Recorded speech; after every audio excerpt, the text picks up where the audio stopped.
ভেনেজুয়েলায় শক্তিশালী জোড়া ভূমিকম্পে নিহতের সংখ্যা বেড়ে দাঁড়িয়েছে 235 জনে। এছাড়াও আহত হয়েছে 4,500 মানুষ। দেশটির স্বাস্থ্যমন্ত্রী কার্লোস আলভারাডো জানিয়েছেন, উপকূলীয় লা গুয়াইরা অঞ্চলে ক্ষয়ক্ষতির পরিমাণ সবচেয়ে বেশি এবং হাসপাতালগুলোতে রোগীর জায়গা না হওয়ায় তাঁবু খাটিয়ে চিকিৎসা কার্যক্রম চলছে। এই বিপদে ভেনেজুয়েলার পাশে দাঁড়িয়েছে আন্তর্জাতিক সম্প্রদায়।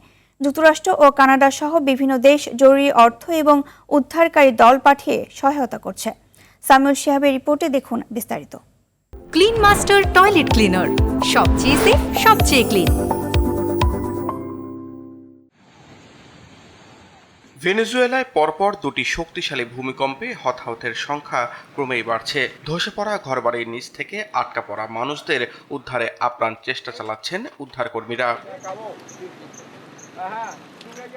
দেশটির স্বাস্থ্যমন্ত্রী কার্লোস আলভারাডো জানিয়েছেন, উত্তরাঞ্চলীয় উপকূলীয় রাজ্য লা গুরাইরা সবচেয়ে বেশি ক্ষতিগ্রস্ত হয়েছে। এখানকার হাসপাতালগুলো আহত মানুষে পূর্ণ হয়ে যাওয়ায় জরুরি ফিল্ড হাসপাতাল বা তাঁবু খাটিয়ে চিকিৎসার ব্যবস্থা করা হয়েছে। তবে গুরুতর আহত অনেককে হাসপাতালে আনার আগেই বা আনার পরপরেই মারা যাচ্ছেন।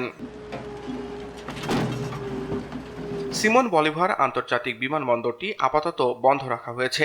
তবে সৌভাগ্যবশত দেশের প্রধান অর্থনৈতিক উৎস তেল ও গ্যাস অবকাঠামোগুলো বড় ধরনের ক্ষতি থেকে বেঁচে গেছে। বিদ্যুৎ বিপর্যয়ের কারণে তেল উৎপাদন সাময়িক কমতে পারে। অর্থনৈতিক বিশ্লেষকদের মতে, এই দুর্যোগের কারণে ভেনেজুয়েলার জিডিপি বা মোট অভ্যন্তরীণ উৎপাদনের প্রায় 1 থেকে 7% আর্থিক ক্ষতি হতে পারে। অন্যদিকে এই কঠিন সময়ে ভেনেজুয়েলার পাশে দাঁড়িয়েছে আন্তর্জাতিক সম্প্রদায়। মার্কিন যুক্তরাষ্ট্র $150 মিলিয়ন এবং কানাডা $3.5 মিলিয়ন জরুরি সাহায্য ঘোষণা করেছে।